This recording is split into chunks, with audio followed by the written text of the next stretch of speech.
네, 안녕하세요. 승열입니다. 이제 저희 월드컵이 일주일 앞으로 다가왔습니다.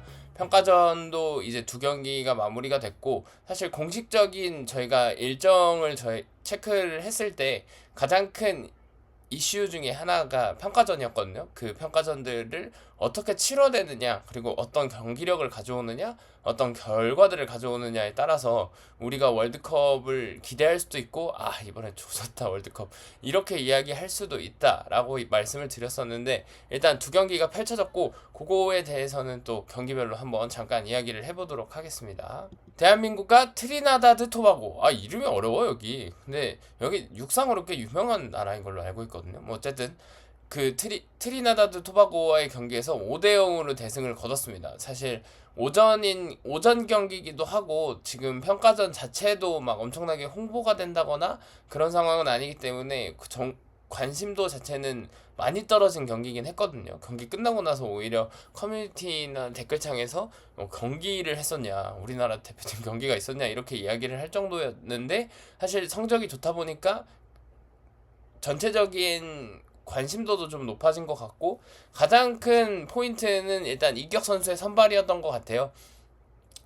저희가 대표팀 명단을 이야기를 할 때도 얘기를 했던 부분인데, 이기혁이라는 수비수가 꽤나 좋은 수비수긴 하거든요. 멀티 포지션에서 뛸 수도 있고 중앙 수비로 요즘은 출전을 하면서 좋은 활약을 보여주고 있는데, 이 이기혁 선수가 왜 본인이 월드컵 대표팀에 뽑혔는지에 대해서 그냥 명확하게 보여줬다. 나 이기혁이야 라는 거를 보여줬거든요. 왜냐면은 사실 수비적으로 어떤 안정감, 이 팀을 상대했을 때 어떤 수비적인 위기 상황이 맞이해서 슈퍼 세이브를 한다거나 본인이 수비 성공을 해서 팀의 실점을 막아내거나 하는 장면을 기대하는 것 자체가 사실 어불성설이긴 해요.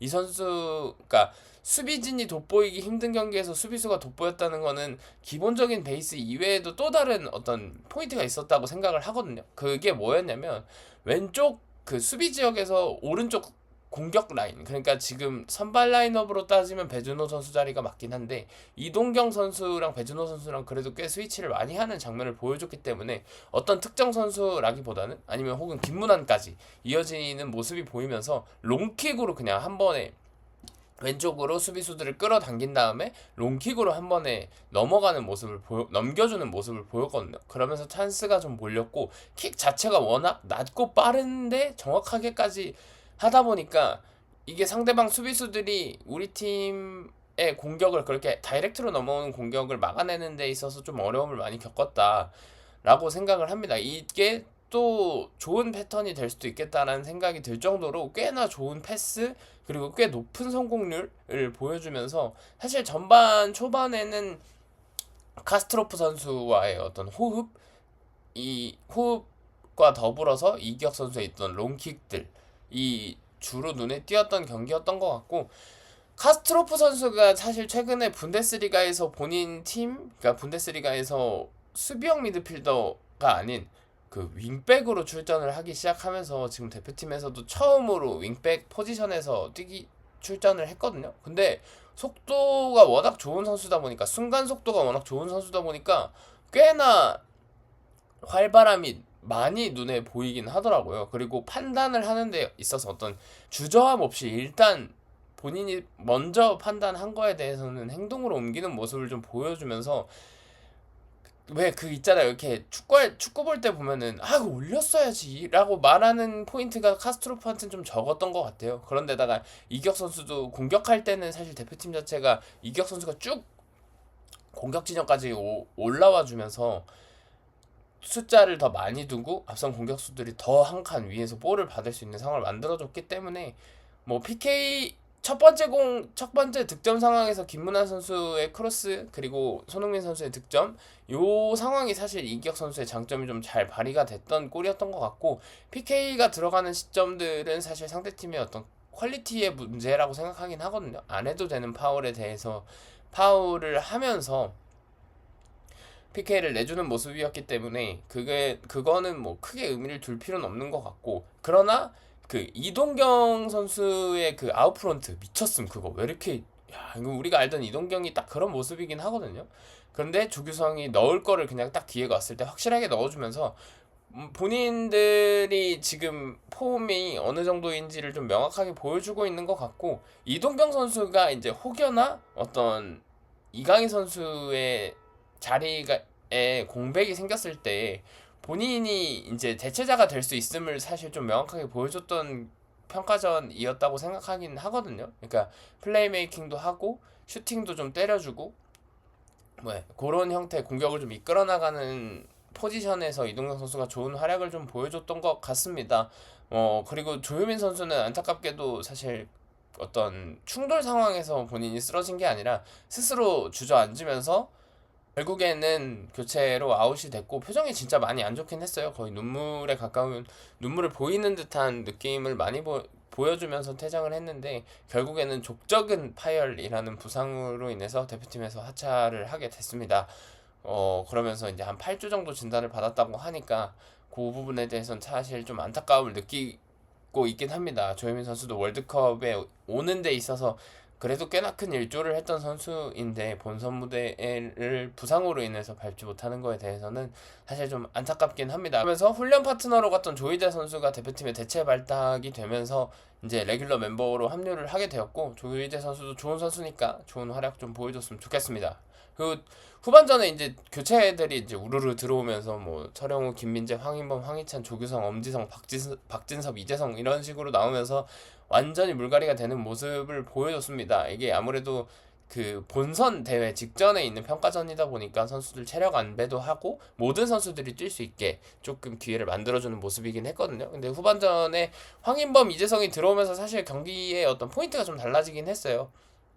조규성이 들어오면서 어떤 확실한 득점력이라거나 그 크로스를 활용한 플레이, 그리고 헤딩에서의 세트피스에서 김민재와 조규성이 들어오다 보니까 세트피스에서 강점을 좀 보여주는 모습을 보였습니다. 그리고 황인범 선수는 좀 부상에 대한 우려가 있었는데, 이 선수가 컨디션이 어느 정도까지 올라왔을 것이냐에 대한 걱정이 있었는데 그거에 대해서는 걱정을 전혀 할 필요가 없어 보이는 듯한 모습이었습니다. 그리고 경기 초반에는 뭐 고지대라는 특성이기 때문에 그 산소가 부족해서 뭐 슈팅이나 혹은 크로스가 본인이 생각한 것보다 좀 길게 나가는 것 같다, 그렇게 보이는 것 같다라고 해설위원분들도 말씀해 주셨는데, 뭐 그거는 경기를 하면서 차차 적응해 나가면 되는 문제니까요.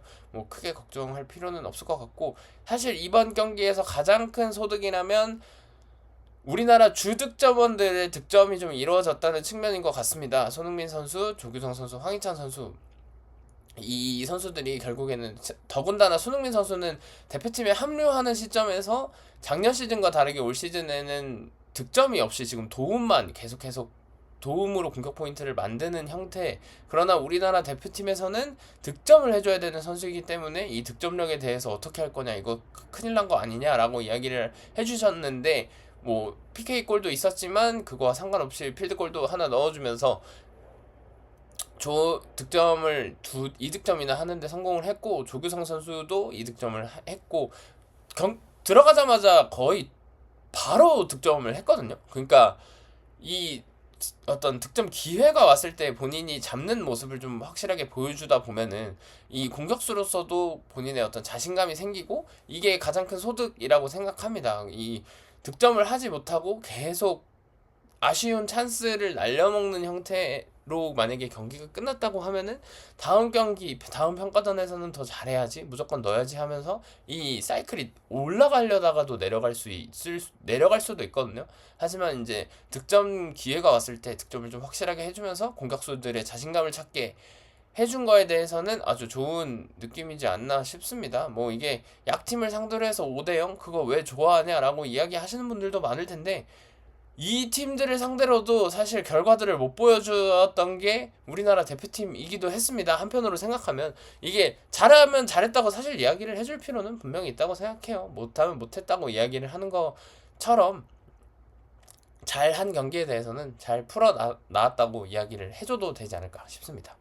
네, 다음 경기였습니다. 엘살바도르와의 경기. 오늘 녹화일 기준으로 어제 경기였거든요. 어제 오전에 같은 경기장, 같은 시간에서 펼쳐지는 경기였는데, 이번에는 라인업이 좀 많이 바뀌었어요. 처음에 라인업을 봤을 때, 이게 거의 베스트 라인업에 가까운가? 라는 생각이 들 정도로, 공격 진영을 빼고 제외하고, 왜냐면 이강인, 손흥민이라는 선수들이 어쨌든 선발 라인업에서는 빠져 있었기 때문에 그거에 대해 그 부분을 제외하고는 수비수도 이러면은 베스트 라인업이라고 봐야 되지 않나라고 생각이 들더라고요. 자연스럽게. 왜냐면 이기혁 선수가 좋은 활약을 보여줬었고 김민재, 이한범, 원래 저 이한범 선수 자리가 이제 조유민 선수의 자리였는데 조유민 선수가 부상으로 아웃이 되면서 이한범 선수가 자연스럽게 저 자리를 가져가는 형태가 되지 않나 싶고, 사실 오른쪽 왼쪽 윙백 이태석 서령우의 조합은 우리가 많이 대표팀에서 봐왔던 조합이기도 했고, 근데 이제 이재성 황인범 요 조합에서 사실 조금 고민이 생길 것 같긴 해요. 아무래도 이 두 선수가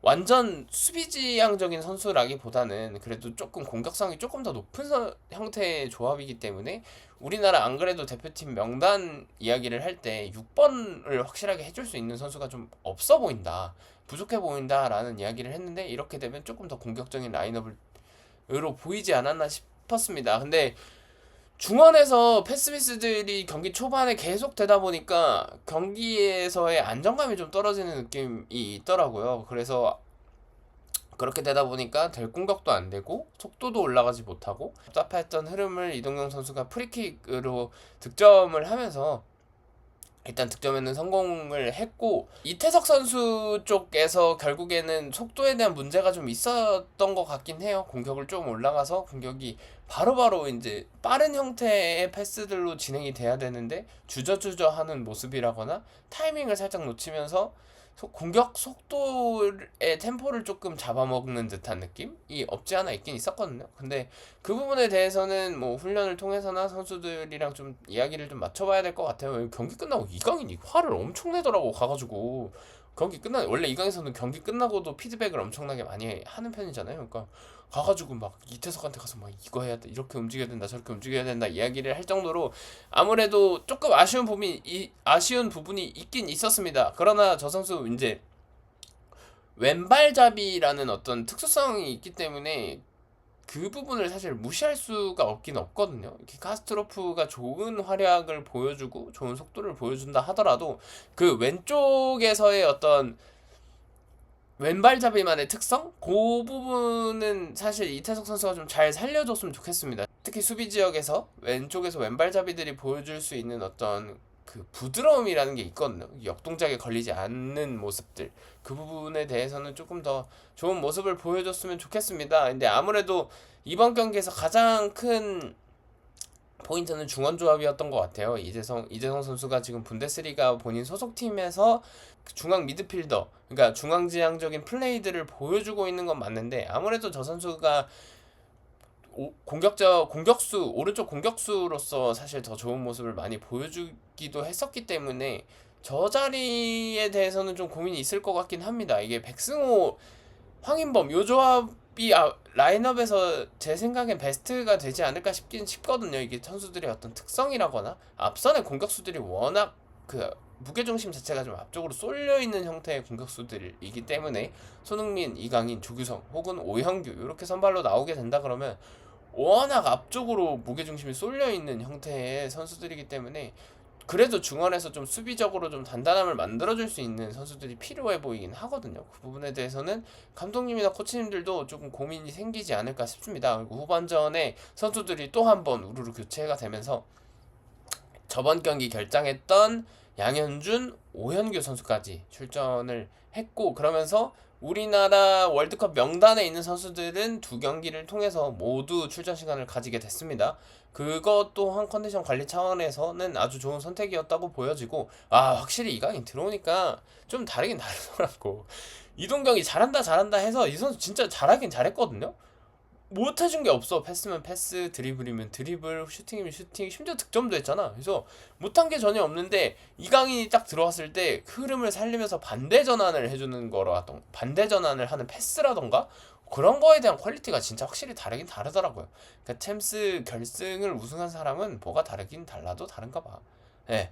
근데 전반적으로 엘살바도르 전에서는 공격 찬스도 이전 경기에 비해서 적게 맞은 느낌이었고, 확실한 찬스들도 좀 적게 맞으면서 이건 결정력의 문제가 아니라 공격 기회 자체를 좀 적게 만들어내는 답답한 흐름을 좀 보여주긴 보여줬습니다. 이제 상대방의 어떤 압박 강도, 속도 혹은 피지컬적인 측면이 월드컵 본선에서 우리가 상대하는 멕시코라던가 체코, 남아공 이런 팀은 훨씬 더 강하다고 이야기를 많이 하잖아요. 당연히 다르겠죠. 그들은 뭐 치열한 지역 예선을 뚫고 월드컵을 출전한 팀들이니까 퀄리티가 다를 텐데 그거는 사실 저는 상대적인 거라고 생각을 합니다. 이 경기를 출전을 하면서 가지는 마음 그리고 태도도 되게 중요하다고 생각하거든요. 아, 이번에 본선 무대니까 더 집중하고 더 긴장해야겠다라고 사실 경기를 하는 거랑, 아, 이번 경기 내가 보여줄 수 있는 모든 걸 다 보여주지 못하더라도 일단 다치지 말자라는 어떤 그런 포인트가 더 중요하게 생각이 됐을 가능성이 높습니다. 모르긴 몰라도 제 개인적인 생각은 그래요. 그렇게 되다 보면 사실 어떤 상대방이 압박이 들어올 때 풀어내야 되거나 긴장을 하고 있는 강도 자체가 다르기 때문에 그거에 대해서는 크게 걱정할 필요는 없지 않을까 싶습니다. 뭐 이 선수들이 뭐 동네 축구하는 사람들이 아니라 그만큼의 압박 강도, 속도를 다 경험을 해본 선수들이기 때문에 뭐 지금 이 정도의 압박 강도도 견뎌내지 못해서 월드컵 때는 더 힘들 거다? 그거는 사실 조금 어불성설이지 않을까 좀 싶긴 싶습니다. 그리고 확실하지 못한 베스트 11 이 부분에 대해서는 생각을 해보면 지금 이 베스트 라인업이 마땅히 고정이다, 이 베스트 11이 고정이 돼 있다라는 느낌을 좀 못 받았습니다. 이거 누가 선발로 나올지 잘 모르겠다.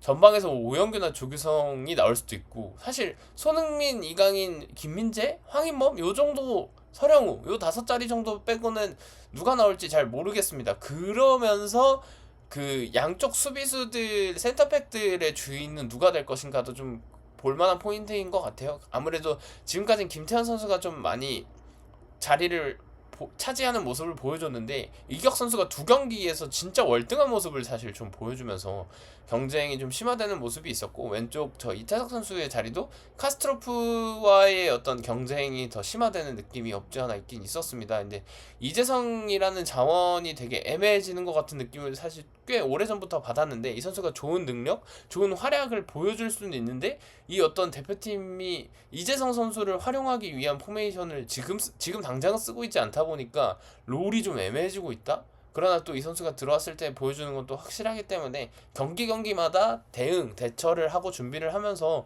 어떻게 활용을 해봐야 될지에 대해서는 좀 고민을 해볼 필요가 있지 않나 싶습니다.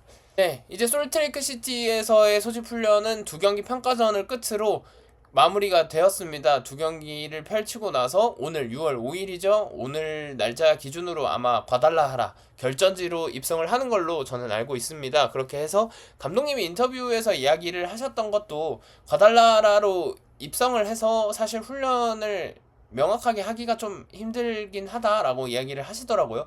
5일날 과달라하라로 넘어가서 6일날은 또 오픈 트레이닝이 있다고 해요. 멕시코 현지에서 현지 팬들, 그리고 교민들, 그리고 우리나라 원정 팬들까지를 상대로 오픈 트레이닝을 해야 되는 일정이 있다고 합니다. 근데 오픈 트레이닝을 하다 보면 아무래도 온전한 훈련을 소화하기는 조금 힘들기 때문에 6일날은 그냥 컨디션 회복을 하는데 중점을 두시려고 하는 것 같고, 그 7, 8, 9 요 정도 날짜로 해서 수비적인 집중 훈련을 좀 하려고 계획 중에 있다고 하십니다. 그래서 그 부분에 대해서는 더 좋은 결과들이 좀 있었으면 좋겠고, 일단 우리 월드컵 대표팀 명단에 있는 선수들이 온전하게, 조효민 선수가 부상으로 아웃되긴 했지만 조이제 선수가 합류를 하면서 크게 컨디션 이슈 없이 넘어갈 수 있다는 거에 대해서는 그나마 좀 다행이라고 생각을 합니다. 이강인 선수도 늦게 합류를 했지만 본인은 몸 상태가 괜찮다고 하고, 이 선수가 원래